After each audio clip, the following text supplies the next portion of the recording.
여러분 1987년 하면 어떤 일들이 떠오르세요? 1987년은 아까 제가 얘기했듯이 우리나라의 그 정치적 민주화가 이루어진 해예요. 왜냐하면 그 전까지는 대통령은 간접 민주주의 제도를 택해서 장충체육관이라고 해서 우리나라 최초의 동체육관이 있는데 거기에서 예전에 레슬링 대회도 하고 뭐 농구 대회도 했던 곳이에요.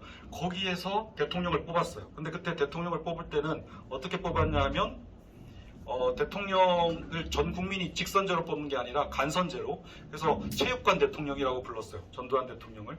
체육관에서 대통령이 된다는 거예요. 요즘에 홍콩 같은 경우도 홍콩의 행정장관을 뽑을 때 일부 사람들, 중국 당국에서 지정한 사람들이 선거를 해서 뽑더라고. 그러면 중국의 입장에 맞는 사람이 선택되겠죠.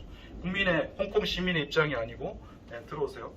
자, 그래서 1987이라는 영화를 지금 다시 이제 얘기를 하자면 1987년도가 굉장히 중요한 해다. 왜냐하면 1월 4일 날 여러분이 다 알고 있는 박종철 열사가 죽었어요.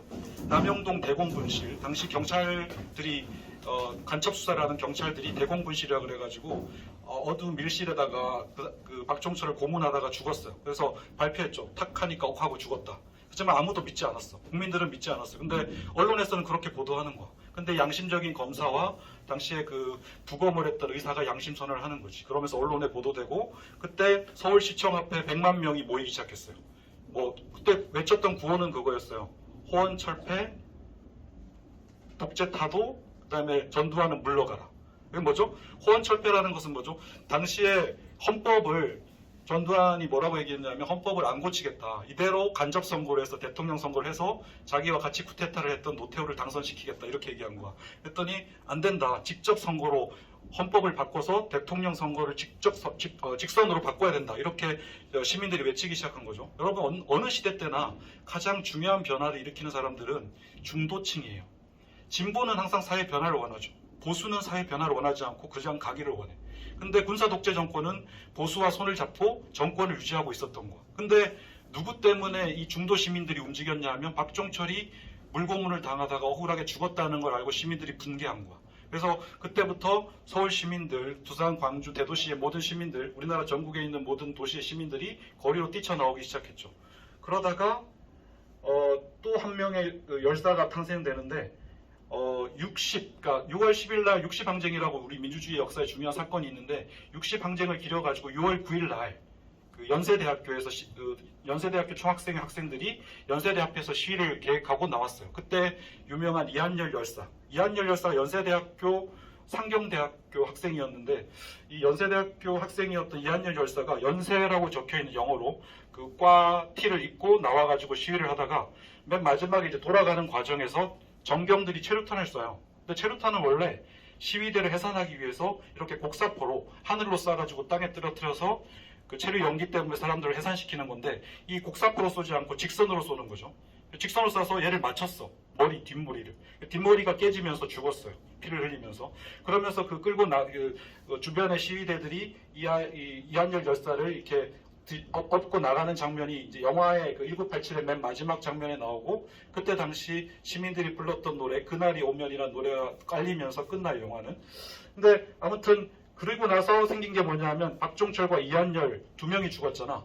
이제는 더 이상 용서할 수 없다. 이래가지고 전 국민이 들고 일어난 거죠. 그러면서 6월 9일 날 드디어 그 60항쟁 때 이제 연세대 나오고 6월 29일 날 노태우가 이제 항복선언을 하게 된 거죠. 항복선언은 뭐냐면 대통령 직선제로 가겠다. 이걸 국민 앞에 선언하는 거죠. 그건 다시 얘기하면 이제까지 군사 독재 정권이 간접 선거로 계속 해먹을 수 있었는데 이제는 못 해먹게 된 거야. 그래서 이렇게 역사가 바뀌면서 우리는 정치적인 민주화를 이루었고 지금 홍콩이나 뭐 미얀마나 이런 곳에서 얻지 못하는 정치적 민주화를 이루어서 우리는 대통령을 비난하기도 하고 대통령 욕도 해도 되는 거야. 근데 당시에 만약에 그 사회가 바뀌지 않았다면 우리는 여전히 그런 일을 할 수 없다는 거죠.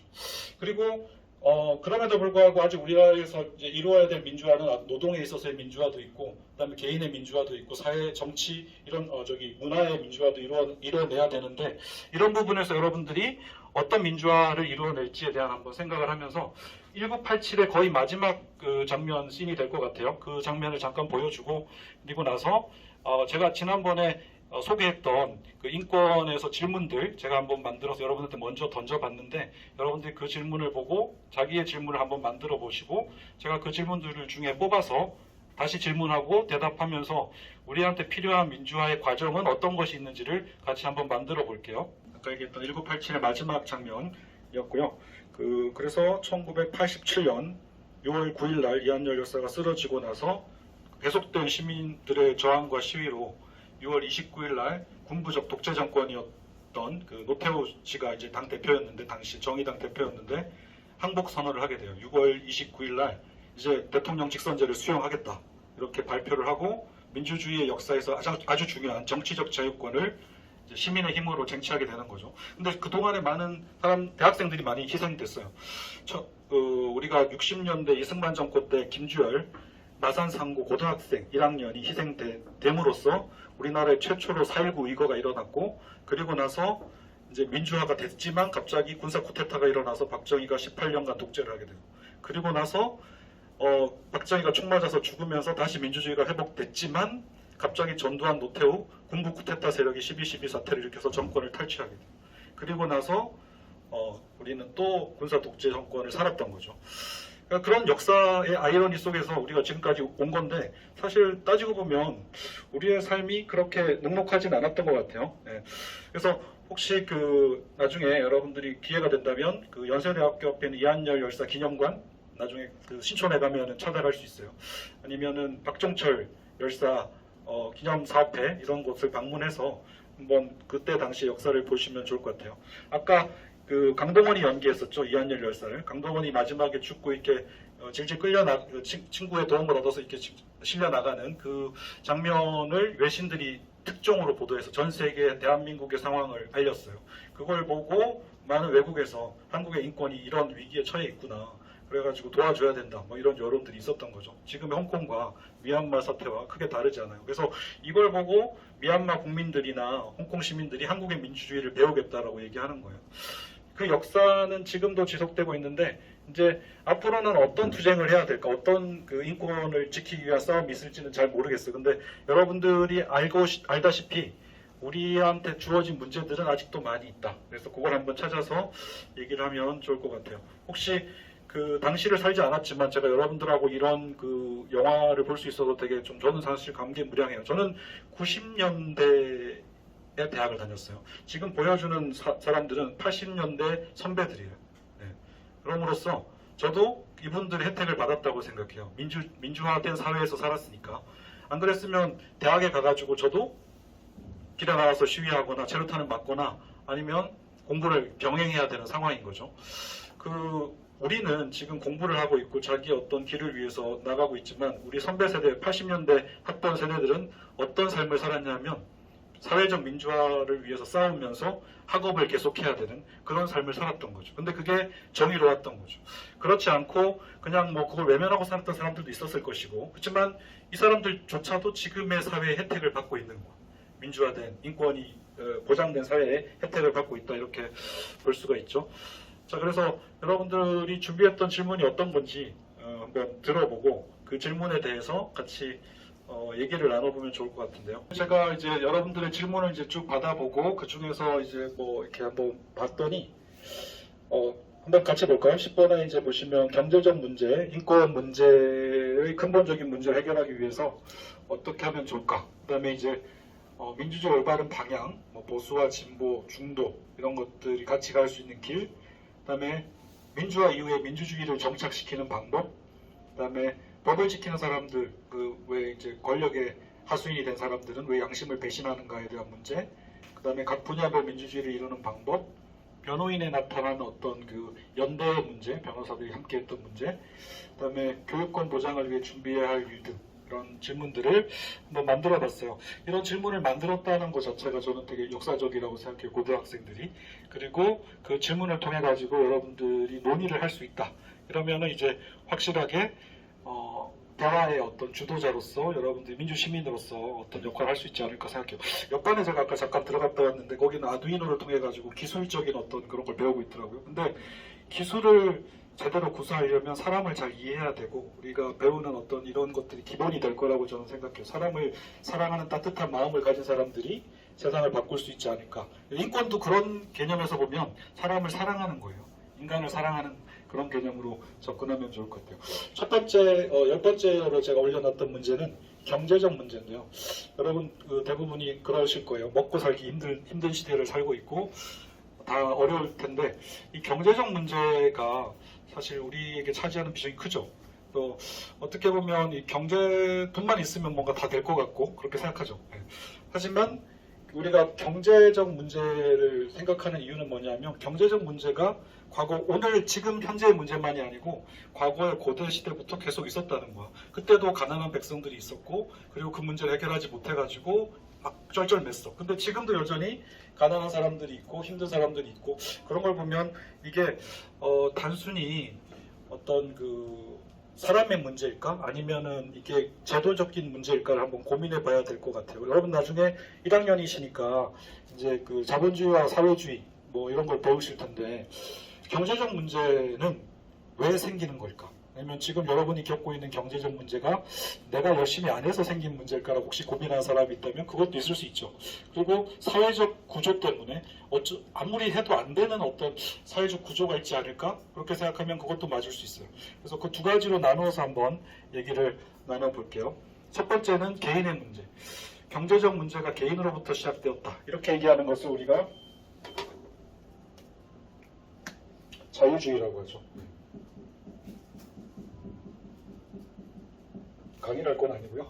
자유주의라고 하죠. 근데 이제 자유주의는 모든 것들에 대한 책임을 개인에게 묻는 거, 개인이 하는 거지. 그리고 아니다. 이 사회 구조적인 어떤 문제가 있어서 생긴 것이다. 이렇게 얘기하면 우리는 공동체주의라고 얘기해요. 자유주의에 여러분들 알고 있는 민주주의가 결합해서 자유민주주의라고 부르고 있고요. 공동체주의에는 여러분 알다시피 공동체의 가치를 최우선으로 생각하는 사회를 사회주의라고 우리가 일반적으로 얘기하죠. 그러면 정치적으로 사회주의, 정치적으로 자유주의 얘기하는 건 개인을 강조하는 거고 이거는 공동체를 강조하는 것이다. 자 그러면은 여러분들은 개인이 중요하다고 생각하면 개인이 자유롭게 모든 것들을 할 수 있게 내버려 두면 개인이 알아서 성장하면 된다. 그래서 경제적인 문제가 자유롭게 해결된다고 얘기하는 것이 자유주의적인 입장이겠죠. 공동체주의에서는 이런 문제를 사회 구조적인 문제로 봐가지고 이렇게 연대해서 같이 해결해야 된다. 이렇게 얘기하겠죠. 한번 생각을 해볼까요? 우리가 지금 자본주의 사회를 살고 있는데 자본주의 사회에서 여러분이 살아남으려면은 뭘 강조하죠? 자본주의 사회에서 경쟁을 해가지고 개인이 능력을 최대한 극단적으로 발전시켜가지고 다른 사람보다 경쟁에서 승리하려면 뭐가 있어야 돼? 능력, 그렇죠. 그래서 이 개인주의는 대부분 어떤 식으로 흘러가냐 하면 현대사회에서 능력주의로 흘러가요. 메리토크라시라고 하는데 능력주의로 발전하게 돼요. 능력주의는 뭐죠? 내가 능력을 갖춰서 성공하고 다른 사람보다 더 잘 살면 돼. 그것은 경쟁이고 이 경쟁은 어쩔 수 없는 구조고 그거 경쟁에서 내가 이기면 되는 거야. 이렇게 얘기하는 게 능력주의의 문제라는 거죠. 아니다. 그러면 능력주의가 아니면 뭐지? 우리가 함께 문제를 해결해야 된다고 생각하면 무슨 주의? 네, 공동체주의에서 중요하게 생각하는 것은 협업이에요. 협동, 네, 협업. 함께 성장해가지고 함께 문제를 해결해 나가는 거죠. 그래서 능력주의가 이제 지금 우리 사회에서 대두되고 있다는 것은 우리나라 사회는 현실적으로 대한민국은 신자유주의를 살고 있죠. 신자유주의. 자유주의 이후에 다시 자유주의가 들어야 하는 거예요. 이건 미국도 마찬가지고. 유럽은 신자유주의와 공동체주의의 싸움이죠, 지금은. 신자유주의는 뭐냐면 능력주의 사회라는 거예요. 그래서 능력주의 사회에서 예전에 그 마이클 샌델이라는 교수가 썼던 그 책 읽어봤어요? 네. 무슨 책 읽어봤어요? 마이클 샌델이 썼던 책 무슨 책 읽어봤어요? 정의란 무엇인가? 그리고 뒤에 나온 책? 아니요. 그동안 읽었어요. 정의란 무엇인가 읽어봤어요. 그 두 번째 나온 책 읽어본 친구 있나요? 능력주의 행포. 네. 그 책 두 권 나왔거든요. 근데 거기 둘 다 얘기하는 게 뭐냐면 능력주의에 대한 의문을 제기하는 거야. 자, 능력주의라 생각해 보세요. 자, 내가 능력이 있어. 내가 능력이 있어서 공부를 잘하고 좋은 대학을 간 거야. 내 능력이야. 그러니까 내가 이 모든 것을 누릴 권리가 있어. 다 차지할 수 있어. 능력주의죠. 근데 능력주의의 문제는 뭐냐 하면 능력주의가 과연 나 혼자만의 노력으로 이루어졌을까? 여러분이 선택할 수 없는 부분이 있겠죠. 예를 들면 여러분이 어느 집안의 아들과 딸로 태어났는데 이걸 여러분이 선택할 수 있나요? 선택할 수 없죠. 우연이죠. 노력이 아니라 우연하게 주어지는 것이 더 많다는 걸 지금 얘기하는 거예요. 여러분들이 태어나는 거, 출생도 정할 수 없고, 그다음에 여러분들이 어떤 능력을 타고 나가지고 나 수학을 잘해, 아니면 난 영어를 잘해, 아니면 나는 기술이 뛰어나, 이런 어떤 그 타고난 어떤 선천적인 능력, 선천적 재능이라고 할게요. 이런 선천적 재능도 내가 선택할 수 없는 거야. 근데 능력주의는 뭐냐면 내가 노력했으니까 다 누릴 수 있다라고 얘기하는 건데 결국은 이런 것들은 내가 원해서 내가 선택해서 이루어진 게 아니라는 거죠. 그러면 뭐야? 우연적으로 주어진 것에 대해서 내가 성공했다고 해서 엄청난 보상을 해주는 이런 사회가 과연 올바른 사회인가라고 의문을 제기할 수 있죠. 예를 들어서 마이클 조던이라는 농구 선수가 그 생전에 자기가 그 플레이를 할 때 농구 선수 현역으로 뛸 때 받았던 연봉은 세계에서 가장 많은 연봉을 받았죠. 근데 그 연봉을 일반적으로 미국 프로농구 선수들을 전체에 대입해 보면 우리나라로 치면 한 30만 원도 못 받고 프로농구에서 후보로 뛰는 선수도 많거든요. 그렇게 따지면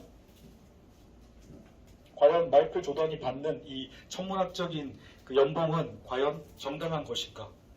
만약에 마이클 조던이 과거 시대에 태어났다면 지금 미국에서 뉴욕에서 미국에 태어나지 않고 현대 미국에 태어나지 않고 과거에 태어났다면 그런 어떤 점프력, 그다음에 그 농구하는 선천적인 기술, 이런 확인해 가지고 있던 탄력성 이런 것들이 과거 시대에는 별로 그렇게 중요하지 않았을 수도 있어. 그러니까 농구라는 것들이 지금 중요하기 때문에 지금 시대에 각광을 받는 거죠. 그렇게 보면 얘도 혜택을 받은 거, 역사적인 혜택을 받은 거죠.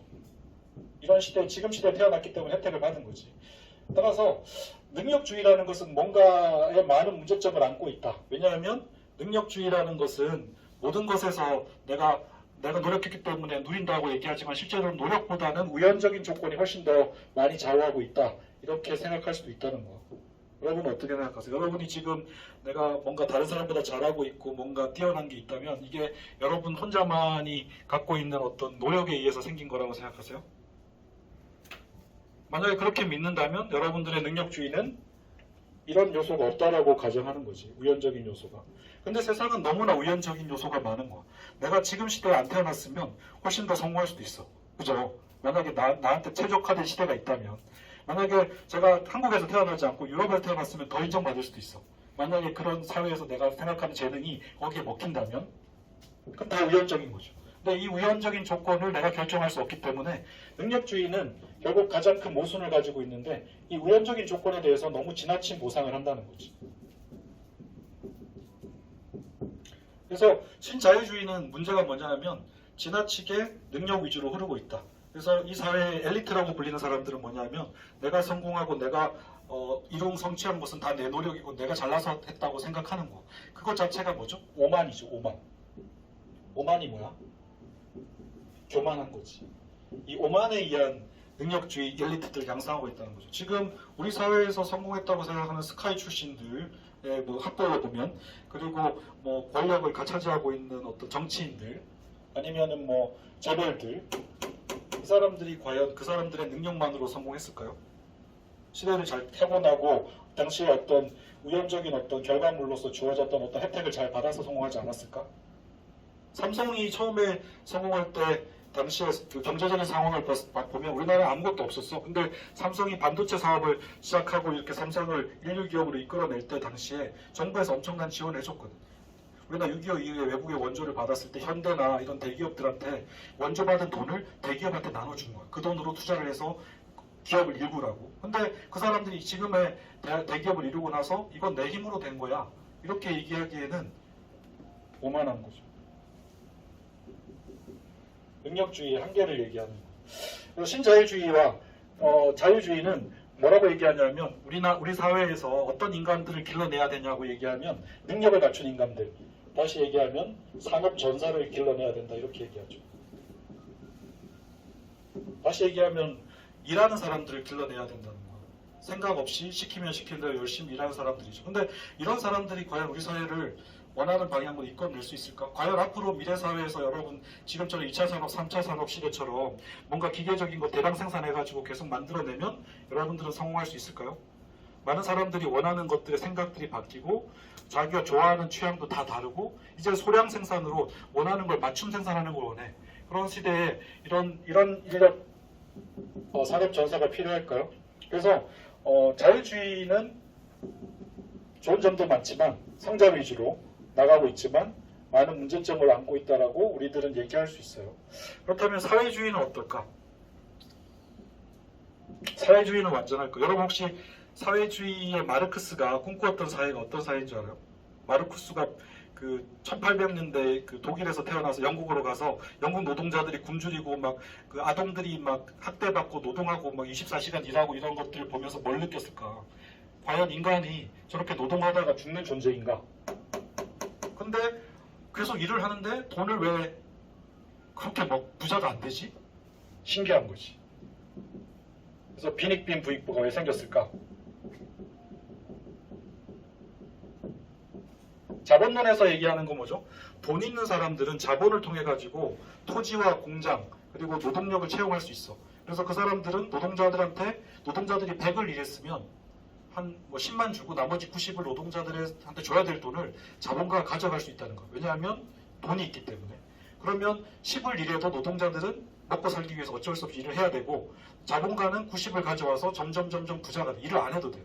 그래서 이런 걸 뭐라고 얘기하냐면 마르크스의 얘기로 따르면 인간이 일을 하는데 노동에서 소외된다 그래서 노동소외라고 얘기해요.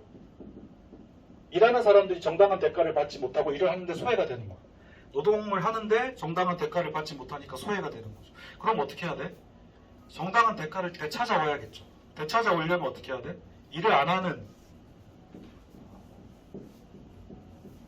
자본가들이 가지고 있는 것을 어떻게 해야 돼? 자본가들은 일을 안 하면서 돈을 계속 버네? 그러면 이거를 뭐라고 하죠? 노동을 하지 않아서 벌어들인 임금이라고 해서 잉여임금이라고 하죠. 잉여는 그냥 가만히 있어도 생기는 돈이야. 잉여 생산이라고 하죠.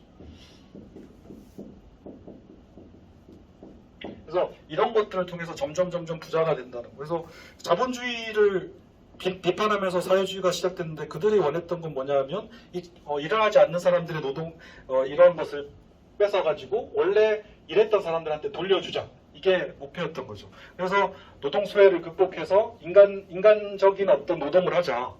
이게 목표였던 거죠. 근데 결국은 세상을 두 개로 나눈 거죠. 하나는 자본가 계급과 노동자 계급으로 이렇게 자본가 계급과 노동자 계급으로 나와서 서로 대립하는 관계로 본 거죠. 그래서 어떻게 자본가를 타도하고 그들의 것들을 빼앗아서 나눠주자. 근데 중요한 건 뭐냐면 이 자본가들이 또 창의적이고 뭔가 아이디어를 가지고 기업을 일구는 어떤 기업가 정신을 가진 사람들도 있는데 이런 사람들도 다 악덕 자본가로 해가지고 다 처분해야 되는가 이런 문제가 남게 되겠죠. 그래서 사실은 능력주의로 흘렀던 신자유주의나 아니면 계급주의의 투쟁으로 해서 상대방 계급을 없애가지고 새로운 계급, 노동자 계급의 세상을 만들겠다고 했던 사회주의나 둘 다 문제가 있다고 보는 거죠. 그러면 지금 사회에서 우리가 추구하는 방향은 뭐죠? 사회주의는 자본주의를 닮아가고 자본주의는 사회주의 요소를 받아들여서 서로 융합된 거죠. 융합되어서 여기까지 온 거지. 그죠? 네. 복지제도는 사회주의에서 가져온 거고 그다음에 사회주의들은 자본주의의 어떤 그 경제적인 효율성, 시스템을 가져온 거죠. 그러면 우리가 지금 생각해야 될 건 지금 자본주의냐 사회주의냐 뭐 이거보다 중요한 건 뭐냐면 이러한 시스템을 어떻게 만들어 가는 것이 우리한테 좋을까? 어떻게 하는 것이 인권적일까? 이런 부분에서 한번 고민해 볼게요. 인권의 문제에서 어떤 사회 구조, 제도 이게 필요할까? 두 개를 결합해가지고 좋은 장점을 따가지고 하면 좋겠다. 이게 많은 사회학자들의 생각이었죠. 그래서 자본주의와 자유주의와 공동체주의의 어떤 장점을 따가지고 뭔가 하나 만들어내면 좋지 않을까? 그래서 개인의 어떤 창의성은 최대한 발휘할 수 있게 하면서 거기다가 인권을 존중하는 인간을 존중하는 어떤 방향으로 이렇게 만들어가는 게 좋지 않을까라고 고민을 하면서 여기까지 온 거예요. 지금의 대한민국, 미국 모든 자본주의권이 옛날의 자본주의를 그대로 유지했다면 망했을 거예요. 근데 변형했다는 거.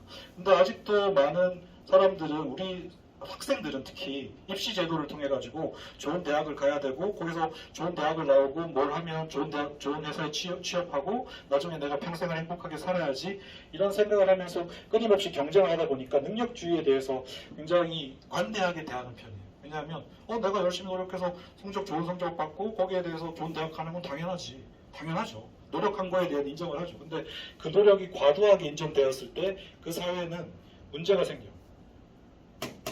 왜냐하면 서로 협력하지 않는다는 거죠. 협력하지 않는 사회가 되면 그 사회는 오랫동안 유지되기가 힘들다는 거지. 그래서 협력하는 사회를 만들어야 되는데 그 방안에 대해서 한번 고민을 해보자는 취지에서 얘기를 한 것 같아요. 인권의 근본적인 문제를 해결하기 위해서는 우리한테 필요한 것은 이런 계급적인 투쟁이 아니라 협업하는 능력, 이게 필요하지 않을까? 인간은 원래 사회적 존재라고 아리스토텔레스가 얘기했죠. 인간은 사회 속에서 뭔가를 이루어내는데 이 사회 속에서 뭔가를 이루어내려면 혼자만의 능력 가지고는 불가능하다는 거죠. 네.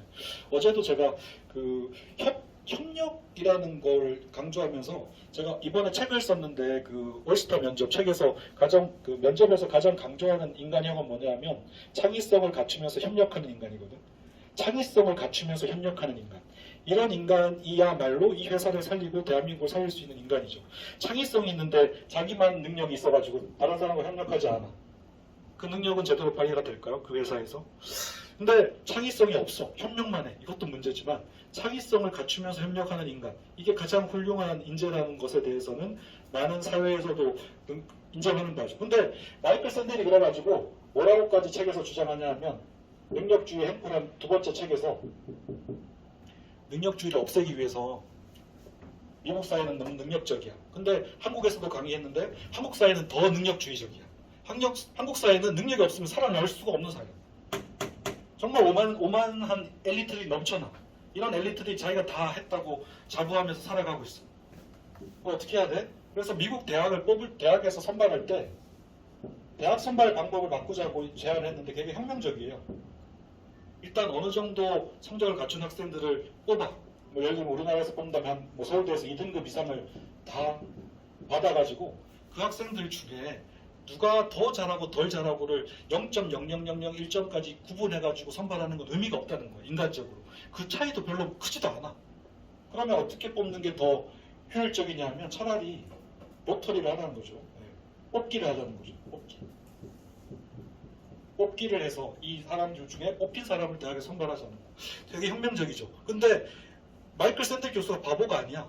평생 동안 선발 방법에 대해서 연구했는데 결국 인간이라는 것이 최상층 0.0001점 더 좋다고 해서 얘가 엄청난 능력의 소유자였던 게 아니라 단지 이 시대의 이 사회에서 이렇게 서열화 나누기 위해서 어쩔 수 없이 분류를 했을 뿐이지 실제로 능력은 이 정도 하면 예를 들면 90점 이상이면 다 비슷하다는 거야. 능력은 그 정도만 되면 그 다음부터는 얘가 어떤 능력과 어떤 협업 능력을 갖추고 있고 다른 능력이 얼마나 많은지를 봐야 되는데 이렇게 하려는 것은 차라리 뽑기를 하는 게 더 합리적이다 이렇게 생각합니다. 왜냐하면 어차피 인생은 우연적인 게 더 많으니까.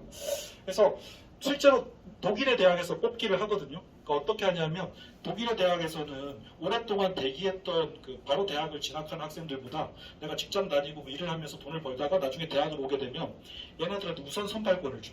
왜냐하면 사회생활을 하면서 어느 정도 성숙한 대학생, 그래서 머추어티라고 해서 성숙하다 그래서 성숙한 대학생이라고 해서 우선권을 주는 거죠. 그래서 우선권을 줘가지고 이 학생들이 대학을 와가지고 이제 그 중에서 이제 뽑기를 한대. 일부에서는. 그래서 이런 경우를 봤을 때 대학 선발에서도 이런 것들을 적용하는 것도 굉장히 인간적인 문제가 아닐까라는 생각을 하게 되는 거죠. 만약에 우리나라 대학에서 서울대에서 예를 들어 1등급, 2등급 정도 학생 90점 이상 정도 받은 학생들을 대상으로 해서 뽑기를 해가지고 운이 좋으니까 너가 됐다고 하는 그 학생은 어떤 느낌을 가질 거냐면 내가 참 운이 좋았구나. 이렇게 느끼면서 겸손해진다는 거지. 성적으로 0.0001 더 좋은 애를 뽑아놨더니 얘네들은 뭘 가지냐면 오만을 가지게 된 거야. 그래서 자기가 다 했기 때문에 이 사회에서 나는 가장 우수한 인재이기 때문에 내가 다 해먹을 수 있다. 이런 생각을 가지는 거야. 이것은 우리가 원하는 인재상이 아닌 거지. 그래서 겸손한 인재를 길러내는 방법으로 저는 이 대학 선발 제도를 얘기했다고 생각하기 때문에 이 신자유주의 진영에서는 굉장히 획기적인 발언이다라고 생각이 들어요. 여러분들이 만약에 인재를 선발한다면 어떤 인재를 뽑고 싶으세요? 그러니까 여러분들이 그 회사의 그 인사 담당자라면 능력은 엄청 좋은데 지만하는 그런 이기적인 인간을 뽑고 싶은 사람은 아무도 없을 거야. 그런 인간을 길러내서도 안 되고 그런 인간이 사회적으로 나는 출세했기 때문에 모든 걸 다 차지하는 사회는 안 된다는 거죠. 사실 이런 얘기를 하면서 우리 사회에서 그 예전에 그랬잖아요. 대학 보낼 때 인문계열에서는 법학과를 보내고 자연계열에서 의사를 만드는 거, 이것이 우리 사회의 핵심적인 교육의 목표였어. 그래서 이 직업에 가면 인정받고 돈 많이 벌고 누구도 무시하지 않는다. 우리 자녀를 그렇게 길러야지. 그렇게 길러냈더니 어떻게 됐어요? 제가 지금 얘기하기는 좀 그렇지만 검찰들, 법조인들 이런 사람들이 굉장히 능력이 많아가지고 사회 약자들을 위해서 인권을 위해서 싸우던가요? 그렇진 않았죠. 이 사람들이 원하는 것은 자기의 출세와 성공이었고 그 사람들이 원했던 것은 잘못된 정권이나 그런 거 상관없이 그 사람들과 손잡고 자기가 출세하면 그것이 끝이었어. 그걸로 우리 사회에서 그 사람들의 능력주의는 증명받았어요. 그래서 더 이상 교육의 목표도 능력주의만으로 흘러서는 안 된다. 이게 많은 학자들의 생각인데, 그래서 제가 인권 문제를 얘기하면서도 다시 한번 얘기하자면 여러분은 겸손해져야 돼요. 겸손해진다는 건 뭐냐 하면 권력을 가졌거나 경제적인 능력을 가졌거나 이게 다 내가 가지고 있는 것은 내 능력으로 얻어진 게 다가 아니다. 이런 생각을 가질 때 진정으로 나보다 약자들에 대한 고민을 하게 되겠죠. 첫 번째 거에 대한 얘기는 그렇게 하면 될 것 같고요. 혹시 질문 있나요? 저는 능력주의에 대해서 얘기했는데 혹시 다른 쪽에서 봤을 때 이건 좀 다른 생각을 해볼 수 있겠다. 괜찮아요? 저는 여러분들이 빨리빨리 나날이 발전해가지고 나중에 대학생이 되고 그 다음에 이제 성당내면서 지식인으로 아니면 민주시민으로 자라나기를 바래요. 그래서 언제든지 같이 이렇게 대화를 나눌 수 있으면 더 좋을 것 같아요. 우리 사회는 보수, 중도, 진보가 나눠져 있는데 어떻게 생각하세요? 보수, 중도, 진보. 나는 보수적이다. 손 들어보세요. 보수는 기존의 사회를 변화시키지 않고 그대로 유지하는 걸 좋아해. 나는 보수적이다. 보수적인 사회는 없네요. 그럼 나는 진보적이다. 사회 변화를 바라고 옳은 방향으로 정의로운 방향으로 끌고 가고 싶어하는 사람들이에요. 젊은이들은 대부분 진보적이에요. 많이. 젊은 세대들은. 그다음에 나는 중도인 것 같아. 중도. 좋은 거는 유지하면서 나쁜 것은 바꾸는 중도도 있죠. 그렇게 봤을 때 우리 사회에서는 어떤 층이 어떻게 바뀌는 게 좋을까? 어떻게 나가는 게 좋을까? 이런 질문을 던진 것 같은데요. 보수, 중도, 진보. 여러분 나중에 정치할 건가요? 정치. 아까도 제가 얘기했지만 정치를 할 때 가장 중요한 계층은 이쪽 중도층이죠. 정치 얘기를 해서 좀 그런데 정치는 모든 인간은 정치적 존재라고 아리스토텔레스 얘기했듯이 여러분들은 정치적이어야 돼. 그래야지 세상을 바꿀 수 있어요. 중도의 마음을 얻는 자가 대통령이 되고 정치인으로서 성공할 수 있어요. 왜냐하면 중도가 가장 포션이 넓어. 그죠? 대부분이 중도예요. 왜냐하면 중도는 사실 자기 일에 되게 열심히 하면서 정치적으로 봤을 때는 실용적인 생각을 가진 사람들이에요. 왜냐하면 그때그때 생각해 봤을 때 옳다고 하는 쪽에 손을 들어주게 돼 있거든요. 무조건적이지가 않아. 근데 보수는 말 그대로 아까 얘기했듯이 과거의 좋은 가치를 유지하는 거지. 그 다음에 진보는 변화를 추구하는 거죠. 올바른 방향으로 변화를 추구하는 거죠. 그런데 사회는 변화만 있지도 않고 보수만 있지도 않고 진보만 있지도 않아요. 중도가 가장 많다는 얘기죠. 아까 그 박종철하고 이한열 열사가 죽었을 때 그때 당시 군사 정권은 그 총칼을 무기로 정권을 잡았기 때문에 무서운 정권이야. 얘네들은 끌고 가서 인권 같은 거 없이 마음대로 고문할 수 있었고 국가보안법으로 엮어버리면 누구도 그것을 구출할 수가 없는 상황인 거야. 엄청난 정권이죠. 근데 여기에 사람들이 처음에 대학생들이 시위를 하기 시작했을 때는 별로 변화가 없었어. 근데 대학생들이 나오고 박종철이 죽고 이한열이 죽으면서 어떻게 됐냐면 그때부터 택시 기사들, 그다음에 화이트 칼라, 그 회사원들 거리로 나온 거야. 이 사람들이 다 나와서 싸운 거야. 이렇게 되면 물론 보수라고 지칭하기는 그렇고 그 사람들은 보수는 아니고 수구라고 얘기하겠죠. 이 수구가 얘네들을 맞서서 싸우기에는 불가능해요. 다 죽이지 않고서. 그죠? 이미 다수가 연대하기 시작한 거예요. 그래서 민주주의 역사가 인권의 역사에서 연대가 가장 중요한데 연대는 뭐냐면 사회적으로 힘이 약한 사람들은 힘을 합쳤을 때 이기는 거거든요. 그리고 사실 이 사회에서 대부분을 차지하는 사람들은 어떤 그 엘리트층이나 정권을 가진 층이 아니고 대부분 우리는 중도층 내지는 진보기 때문에 이 사람들의 쪽수가 가장 많아요. 근데 왜 항상 이쪽이 우리 역사에서 보면 30년 이상 집권을 하고 나중에 이제 진보가 집권을 하게 되는데 왜 그런 현상이 생겼을까? 중도의 마음을 얻는 거지. 근데 중도의 마음을 얻을 때 가장 중요한 방법이 언론이잖아요. 그죠? 언론에서 어떻게 보도하냐에 따라서 우리가 믿는 거지. 얼마 전에 보니까 학생 미니 특강하는 거 보니까 거기에 어떤 학생이 언론 보도가 진짜인지 가짜인지 판별하는 법에 대해서 강의를 하던데 언론은 기본적으로 힘 있는 사람들의 편을 들고 있어요. 그러다 보니까 언론은 정권을 가진 사람들의 유리하게 보도를 하게 되는 거죠. 근데 언론이 독립되어 있으면 독립 언론이면 그렇지 못하는데 우리의 언론사들은 그렇지 못하다는 거예요. 왜? 다 알잖아요. 광고 시장. 언론사에 들어갔을 때 광고가 지면의 3분의 1을 차지하죠. 밑에. 전면 광고도 있고. 근데 이 광고 시장에서 대기업들이 광고를 줘야지만 언론을 먹고 사는 거야. 그래서 자본이 지배를 받는 거죠. 그 다음에 언론사의 인허가권이나 언론사가 어떤 뭐 출판을 확장하거나 회사를 넓히거나 이럴 때 허가권을 가진 사람이 누구죠? 정부죠. 얘네들의 눈치를 보는 거지. 그래서 언론은 자유롭지가 않은 거야. 언론이 자유롭지 않게 되면 어떻게 되죠? 아까 얘기했듯이 군사 독재 정권이 권력을 잡았을 때 모든 신문사에 보안사 요원을 파견해가지고 신문 기사를 다 검열하는 거야. 이번에 광주에서 민주주의를 위한 시위가 열렸다? 다 삭제. 광주는 간첩이다. 그래가지고 지침을 다 내려주는 거지. 광주 시민은 간첩이다. 그리고 거기에 대한 기사를 써. 안 그러면 신문 폐간, 언론인 해직, 직장을 쫓겨나는 거야. 과연 싸울 수 있었을까? 싸울 사람도 있어, 해직되면서. 하지만 싸우지 못하고 그냥 굴복한 사람도 있겠죠. 그래서 이런 싸움들이 계속 되는 거지. 그래서 제가 봤을 때는 이제 언론이라는 것이 가장 중요한 부분인 거예요. 왜냐하면 중도층의 마음을 결정할 수 있고 전체적인 어떤 흐름을 결정할 수 있는. 그래서 그 언론을 지금은 SNS를 통해 가지고 그 1인 미디어 시대이기 때문에 좀 다르게 접근할 수도 있는데 언론을 장악하는 것이 여론을 장악하는 것이고 여론에 의한 흐름을 장악하는 거죠. 여러분 혹시 프레임 싸움이라고 들어봤어? 이것도 정치에 대한 얘기인데요. 프레임이 뭐죠? 창틀. 내가 어떤 사상을 가지고 어떤 생각을 가지고 세상을 보느냐에 따라서 세상이 다르게 보인다는 거죠.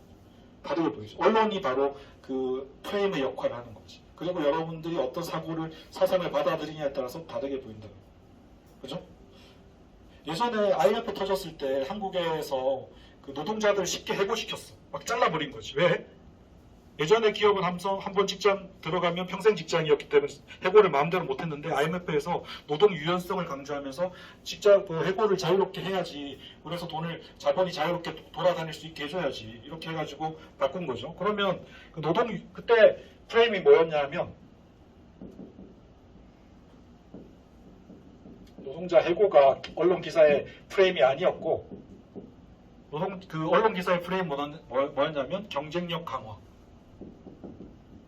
실제로는 노동자를 해고시키는 거야. 자유롭게. 경쟁력 강화, 노동 유연성 이런 좋은 단어를 썼다는 거지. 유연하게 노동자를 고용할 수 있네. 그래가지고 뭐라는 거지? 프레임을 이쪽 프레임으로 간 거죠. 1프레임이 아니라 2프레임으로 간 거죠. 그래서 이 언론을 본 사람들은 어떻게 믿냐 하면 지금 우리 사회가 지금 경쟁력이 점점 강화되고 있고 기업가들이 필요에 따라서 노동자들을 자유롭게 쓸 수 있기 때문에 기업가들의 창의력이 막 발현되고 기업가들이 사업을 잘할 수 있는 그런 여건이 조성되고 있네. 이렇게 사람들한테 인식이 된다는 거예요. 만약에 노동자 해고라고 프레임을 만들어버리면 봤을 때 모두들이 반대하겠죠. 하지만 이렇게 프레임을 만들어버리면 반대 안 하는 사람들이 많아진다. 그래서 우리는 언론을 통해서도 프레임을 만들고 대화를 통해서나 언어를 통해서도 프레임을 만들어요. 여러분이 대화를 할 때 상대방과 토론할 때 이기려면 상대방의 프레임을 정확하게 깨달아야 돼요. 이 사람이 어떤 프레임을 가지고 나와 대화를 시도했느냐. 이 프레임에 같이 끌려가면 이미 나는 진 거야. 이 사람의 프레임으로 갈 거거든. 이 프레임을 노동 유연성 얘기하고 있으면 자 당신이 얘기하는 노동 유연성과 경쟁력 강화의 논리 속에는 노동자 해고가 숨어 있는데 노동자 해고가 지금 몇 %가 일어나고 있고 지금 많은 실직자들이 가정이 지금 파괴되고 있고 어떤 상황이 벌어지고 있는지 아느냐. 그리고 그 상황 속에서 우리가 지금 경제 문제를 인식해야지 되지 않느냐 이렇게 접근을 하는 방향의 전환이 필요한 거죠. 그런 거 되게 많아요. 그죠? 화폐 가치를 얘기할 때도 화폐 가치를 얘기할 때도 통화량을 이런 거죠. 경제에서 얘기하는 거죠. 통화량을 많이 발행하게 되면 화폐를 많이 발행하게 되면 그 물가가 상승되고 화폐 가치가 떨어지죠. 그죠? 화폐 가치가 떨어지죠. 근데 그걸 갖다가 통화 화폐를 많이 발행해서 화폐 가치가 떨어졌다고 얘기하지 않고 이렇게 얘기하죠. 양적 완화. 이 단어를 써가지고 프레임을 만드는 거야. 통화량을 늘린 거야. 통화량을 증가시킨 것은 양적 완화. 양적 완화가 뭐죠? 양을 엄청나게 찍어내가지고 통화를 많이 찍어내. 그럼 내가 100만 원 갖고 있었는데 100만 원의 가치가 10만 원이 되는 거야. 왜냐하면 돈을 자꾸 찍어내게 되면 돈의 가치가 떨어지거든. 인플레이션이죠. 근데 양적 완화 이렇게 얘기하면 사람들이 어떻게 생각하냐면 통화량을 좀 완화시켜가지고 우리 경제를 좀 잘 살게 하려고 하나 보다. 이렇게 인식하죠. 그러니까 단어를 주로 이게 정치하는 사람들이나 언론하는 사람들이 어떤 단어를 선택하는지 그 표지 있죠. 이게 굉장히 중요해요. 그래서 이 표제만 제대로 해석할 수 있으면 이 사람들과 대화를 해서 토론을 해서 이길 수가 있는 거죠.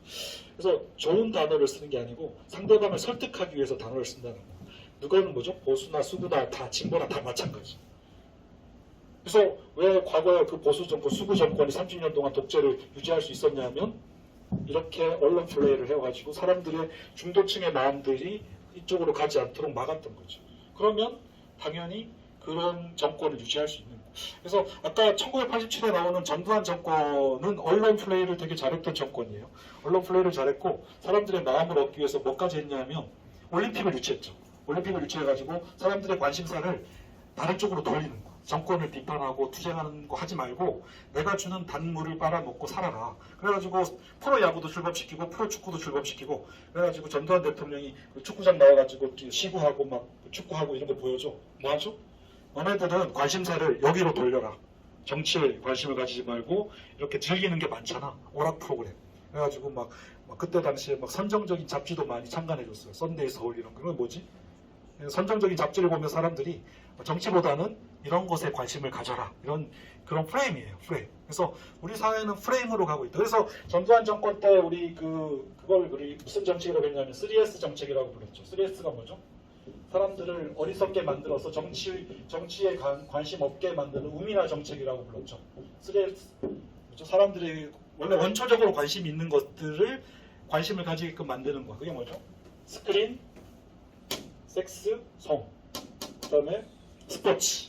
이 3S 정책은 전두환 정권의 핵심 정책이야. 언론을 통해서 사람들의 마음을 사로잡는 거. 그렇게 해서 그 군사 독재 정권이 사람들한테 계속적으로 투쟁의 대상이 되지 않고 오히려 잘하고 있네, 우리 즐겁게 해주네, 뭐 이런 걸로 돌리는 거죠. 사람들은 그런 것에 많이 빠지거든. 그래서 사실은 박정희 때도 그랬잖아. 경제개발 왜 했어요, 박정희가? 자기가 군사 쿠데타를 통해서 정권을 잡았기 때문에 일단 국민들을 먹고 살게 해줘야 들고 일어나서 나를 반대하지 않는다는 거야. 그러니까 자기의 목표는 내 정권을 유지하기 위해서 1의 목표는 뭐냐면 경제 발전인 거야.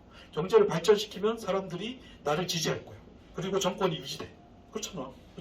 그러니까 우리가 생각해야 될 것은 끊임없이 지금 민주주의 올바른 방향으로 가고 싶다면 여러분들은 언론에 관심을 가져야 될 것이고 이번에 선거에 대할 때 KBS에 김정은 기자가 왔었는데 KBS 그러니까 카메라 출신 기자예요. 4기 우리 학교 졸업생인데 제가 잠깐 얘기하다가 그분도 자기 나름대로 정치적 사상과 의식이 있어.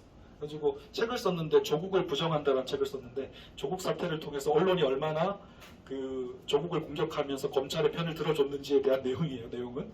근데 아무튼 언론이 무시무시한 거. 그래서 노무현 대통령 때도 언론 개혁을 추구했는데 4대 개혁법에서 언론 개혁법이 있었거든. 근데 그때 빨간당의 공격을 받아가지고 누더기가 돼가지고 통과를 못 시켰어요. 언론 개혁을 통해서 이 언론이 투명해져야지만 이 사회를 투명하게 바라볼 수 있고 우리가 생각하는 인권과 민주주의 문제도 유지할 수 있다는 거죠. 그래서 언론사 기자들이 제일 듣기 싫어하는 말이 기레기죠. 뭐 기레기가 뭐야? 쓰레기란 얘기죠. 기러기. 막 여기저기 돌아다니고 쓰레기 같은 기사만 양상하는 사람들. 그래서 저도 한때 언론사가 제가 그 대학교 갈 때 언론 기자가 되는 게 꿈이었던 적도 있었는데 지금 생각해보면 안 가기 잘한 것 같아요. 저도 기레기가 됐을 것 같아요. 왜냐하면 제가 그 싸워가지고 해직 기자 예전에 뭐 87년 그 영화에서처럼 그때 싸워가지고 해직된 기자들처럼 해직되면 저는 가족들이 지금 제가 월급 못 받으면 굶어 죽어야 되잖아. 힘들 것 같아 싸우기가. 전 다행인 것 같아요. 근데 하여튼 그럴 수 있었을까? 전 생각해보면 그때 선배들이 되게 존경스러워. 근데 존경스러운 것도 사실이고 저는 그 시대를 뒤에 태어났기 때문에 저는 그것의 혜택을 받았다고 항상 생각하고 있어요. 여러분들은 저보다 더 많은 혜택을 받았다고 생각하셔야 돼요. 왜냐하면 그만큼 그때 시대하고 지금 시대하고는 차원이 달라요. 하지만 지금도 우리에게 묶여져 있는 걸 찾아내서 그것을 끊어야 되는 과제가 우리한테 남아있는 거죠. 그래서 우리가 더 행복해져야 되는 거 아니야? 그죠? 그래서 지금 고민하고 있는 거예요. 그 다음에 이제 뭐 민주주의는 같이 얘기했으니까 법을 지키는 사람들은 왜 양심을 배신하는가? 그래요. 그래서 그 예전에 그 혹시 히틀러를 다뤘던 영화를 보거나 히틀러에 대한 얘기를 할 때 가장 많이 나오는 사람이 아히 히만이라는 사람이 나와요. 아히 히만. 혹시 들어봤으면 나중에 한번 찾아보세요. 예루살렘의 아히 히만이라는 책도 있어요. 아렌텔이라는 사람이 썼던 책인데 아렌트라는 사람이 썼던 책인데 아히 히만.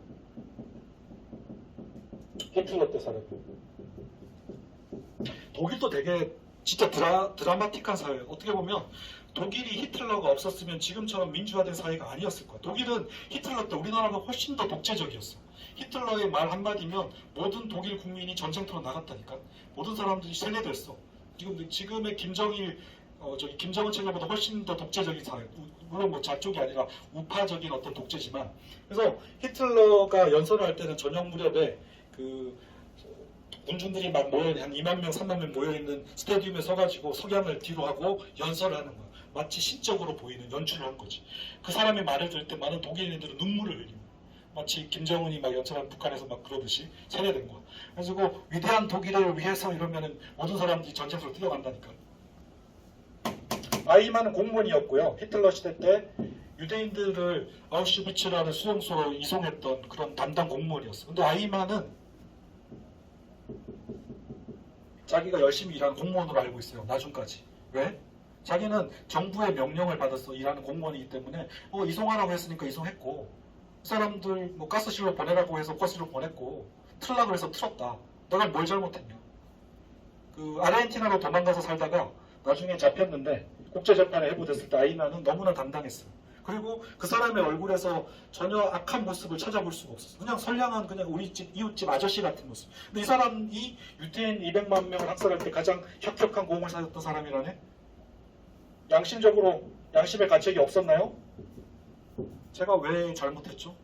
솔직히 저는 국가가 명령을 해서 그대로 수행했을 충실하게 명령을 수행했던 공무원이고 우리 집안에서는 가장이고 뭐 아버지였고 저는 부끄러움이 없었어요. 그런데 문제는 뭐냐면 그때 재판관들이 판결은 뭐냐면 아이만은 전범이 맞다. 사형. 1급 전범이죠. A급 전범. 왜 그렇죠? 인간이라면 칸트가 얘기했잖아. 인간은 누구나 양심이 있어서 내가 판단을 스스로 해야 된다는 거지. 인간은 스스로 판단할 수 있는 존재인데 아무리 공무원이라고 해도 잘못된 명령이죠. 그리고 당시에 그 히틀러의 명령을 받아서 그 유대인들을 이송하면서 끊임없이 걔네들이 그 가스실 들어가서 죽어서 나오는 걸 봤는데도 불구하고 나는 명령을 복종했다. 내가 잘못한 거 없다. 이렇게 얘기한다는 것은 인간으로서의 가치와 인권에 대한 가치를 버린 것이다. 따라서 이 사람은 1급 전범이 맞고 사형이다. 근데 죽을 때까지 자기 반성을 안 했어. 지금 아이만 뿐만 아니라 아까 저기 1987에 나오는 거기 검찰들, 고문했던 검찰, 경찰들, 이 사람들의 느낌은 뭐냐 하면 나는 국가에 충성하고 있다. 나는 빨갱이를 잡고 있다. 나는 간첩들을 소탕해서 우리나라가 북한으로부터 안전하게 자유민주주의가 수호되도록 유지하는 영웅이다. 이렇게 믿는 거야. 그 사람들이 왜 그렇게 믿었어요? 그렇게 세뇌되었고 그렇게 임무를 부여받았고 이 사람들이 간첩이라고 하니까 간첩이라고 조작해도 된다고 하니까 스스로 판단을 못했잖아. 얘네들도 아이만인 거죠. 한국의 아이만 같은 사람들이죠. 그리고 그 중에 몇몇 사람들은 나중에 반성을 해가지고 나이가 들어가지고 할아버지 돼가지고 5.18 묘에 가가지고 눈물 흘리면서 내가 그때 총 밟고 그때 특전사로 왔었던 사람이었는데 내가 막 그랬어요 하면서 반성하고 이한열 죽었을 때 이한열 말고 김주호 4.19 혁명 때 죽었던 그 마산의 학생, 마산 상고 학생이었던 김주열을 죽었을 때 택시 차로 이송했던 사람이 오늘 신문 보니까 그 김주열 아버지를 찾아가가지고 반성하면서 눈물을 흘리더라고. 자기는 죽은 시체를 그때 옮기는 역할을 맡아서 이송 책임이었고 군 부대에서 일하고 있었다. 근데 옮기라고 해서 옮겼는데 나중에 신문을 보니까 얘가 김주열인 걸 알았다. 근데 그리고 나서 양심선언을 할 수가 없었다. 그냥 뭐 사회 불온 세력이었기 때문에 자기는 그냥 그렇게 죽여도 되는 줄 알았다. 근데 나중에 보니까 자기 했던 게 정말 잘못된 것을 알았다. 지금에서야 찾아와서 너무 늦게 찾아와서 죄송하다고 하면서 이제 양심선언을 하고 눈물을 흘리는 거죠. 그런 사람들은 스스로 인간성 회복을 한 거지. 인간성 회복한 거 아니에요, 이거? 원래 있었던 양심을 회복한 거 아니에요? 우리가 양심이라고 하지만 많은 언론학자들과 사회학자들이 인간의 양심이 얼마나 마비되기 쉬운가 이런 걸 얘기하면서 특히 군중심리 있죠. 많은 사람들 속에 있으면 이 군중에서 원하는 방향이 옳다라고 느끼기 쉽다는 거야. 히틀러가 살았던 시대 독일 국민들은 다 히틀러가 옳은 거야. 유태인은 학살되어야 될 대상이야. 왜? 성경에도 예수님을 잡아 죽였던 게 그 유대인이잖아. 유대인이고 유대인들은 원래 악덕 고리 대금업자로 유럽에서 돈 벌어가지고 우리를 못 살게 구는 어떤 그런 상인들이야. 이런 사람들 없애자. 우린 독일 사람들 지금 1차 대전, 2차 대전 겪으면서 가난해졌는데 얘네들은 잘 살거든. 눈에 보기 싫은 거야. 얘네들 없애면은 얘네들 재산을 몰수해서 독일 국민의 재산으로 만들자. 히틀러가 그랬던 거 아니야?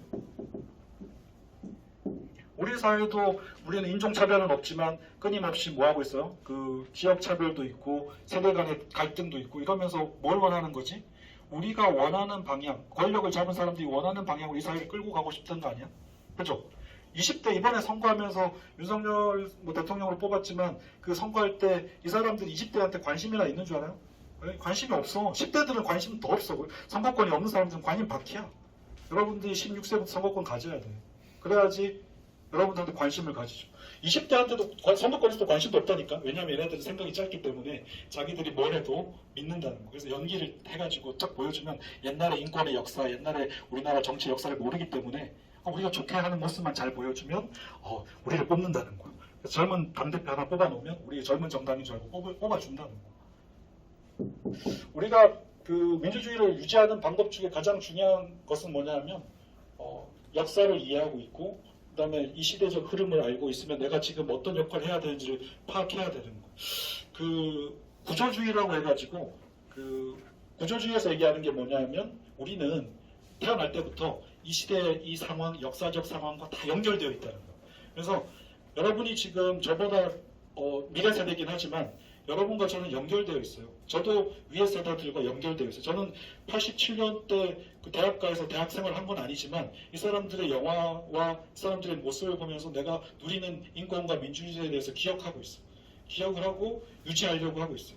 그걸 지키기 위해서. 근데 여러분도 당연히 저 세대 이용기 때문에 그 위에 여러분들이 받고 있고 그 위에 유지하려고 하고 있고 그 다음에 새로운 걸 만들려고 해야 된다는 거예요. 여러분들이 몸부림치지 않으면 지금 사회는 다시 예전에 군부 독재 시절로 회귀할 수 있어요. 예전에 박근혜 때가 그랬어요.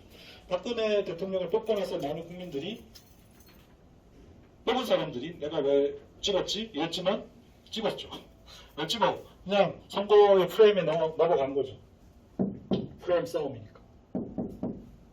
이번 선거도 뭐 그럴 수 있어요. 프레임에 넘어갔을 수도 있고 안 넘어갔을 수도 있는데 여러분들이 그거를 깨치면 정말 세상을 보는 눈을 좀 더 키워가지고 좀 더 세밀하게 어떤 역사적인 관점으로 현실적인 시각으로 이것들을 꿰뚫어 봐야지만 여러분들이 앞으로 사회에서는 민권도 유지할 수 있고 여러분들이 성공할 수 있어요. 그렇게 살아야 돼요. 그래서 아까 법을 배신한 사람들에 대한 법을 지키기 위해서 양심을 배신한 사람들은 양심이 잘못된 거지, 그죠? 자기의 어떤 판단 능력이 없는 거지. 하지만 우리 사회에서는 자기 판단 능력이 중요한 거야. 여러분들이 판단 능력이 없으면 여러분들은 그냥 자신의 삶을 살 수 없는 거죠. 사실 이 변호인에 나타난 각본의 민주주의를 이루는 방법은 다시 생각해 보고요. 변호인에 나타난 연대 문제 중요성에 대해서 잠깐 얘기를 하면 혹시 그런 거죠. 아까 제가 얘기했듯이 연대라는 것은 같은 생각을 가진 사람들이 뭉쳤을 때 엄청난 힘을 발휘한다. 근데 우리는 지금 시대는 같이 뭉치기가 엄청나게 힘든 사회. 코로나 때는 서로 뭉치지 말라 그랬죠. 근데 뭉쳐서 같은 목소리를 내는 것 자체가 이 사회를 한 방향으로 끌고 갈 수 있다는 거. 아까 160만 명이 모였다고 그랬죠. 앞으로 그런 시대가 올 수 있을까? 160만 명이 촛불 시대 때도 한 200만 명 모였다고 해요. 앞으로 그런 시대가 올 수 있을까? 또 와요. 왜? 내가 같은 생각을 가진 사람들이 있고 그다음에 그런 시대가 이게 잘못됐다고 판단해서 필요하다고 생각하는 사람들은 모여요. 모이는데 그래서 시대를 다시 바꾸게 되죠. 변호인의 아까 말했듯이 그 변호사들이 부산 지역에 140명이 넘는 변호사들 중에 한 90명 정도면 거의 과반수 이상이 찾아온 거죠. 네, 정리할게요. 연대를 통해서 저는 세상을 바꿀 수 있다고 생각해요. 그래서 여러분들은 연대의 세대가 아니라 이렇게 얘기하죠. 각계약진, 혼자서 싸워야 되고 이렇게 느끼기 쉬워. 하지만 이런 시대일수록 여러분들은 연대를 해야 돼. SNS를 통해서도 연대하고 실질적으로 주위에 있는 친구들과 또는 다른 지역에 있는 친구들과 연대를 해야 돼. 이 학생이 학교에서는 별로 친구들도 없고 혼자 거의 왕따처럼 지냈는데 저하고 이제 친했어요. 얘기를 많이 했는데 이 학생이 뭘 했냐면 학생회 활동을 하면서 외부 학생들 안산시 학생회 연합 이런 데 활동을 하면서 자기의 정체성을 발견하더라고. 학교에서는 내가 없는 투명인간 같은 존재지만 공부도 별로 관심이 없었지만 다른 학생들과 같이 이렇게 하면서 거기에서 내가 자존감을 느낄 수 있었다는 거. 그래서 지금은 한국어 강사를 중국에서 하다가 왔는데 제가 말하고 싶은 건 뭐냐면 누구나 잘하고 좋아하는 분야가 있을 수 있고 다 다르지만 여러분들이 그 분야를 통해서 진짜 성공하고 싶다면 그 분야의 장점을 가지고 연대를 하세요. 연대를 해서 협업 능력을 가지게 되면 커뮤니케이션 능력이라고도 하죠. 여러분들의 힘은 막강해질 거예요. 저는 언론사뿐만 아니라 여러분들이 다 1인 언론사가 되기를 바라요. 1인 미디어 시대니까. 저도 연대하려고 끊임없이 SNS를 해요. 근데 생각만큼 연대가 잘 안 돼요. 근데 연대를 통해서 여러분들의 능력을 극대화시키고 이 사회를 원하는 방향으로 여러분이 믿고 있는 옳은 방향으로 끌고 갈 수 있다는 확신을 가지고 있어요. 그래서 그런 방향으로 또 더 얘기를 할 수 있으면 좋을 것 같고요. 오늘은 여러분들과 함께 그 변호인을 통해서 많이 같이 배웠다는 생각이 드네요. 그동안 수고하셨고 또 다른 이런 좋은 기회가 있으면 또 만나도록 할게요. 수고하셨어요. 네.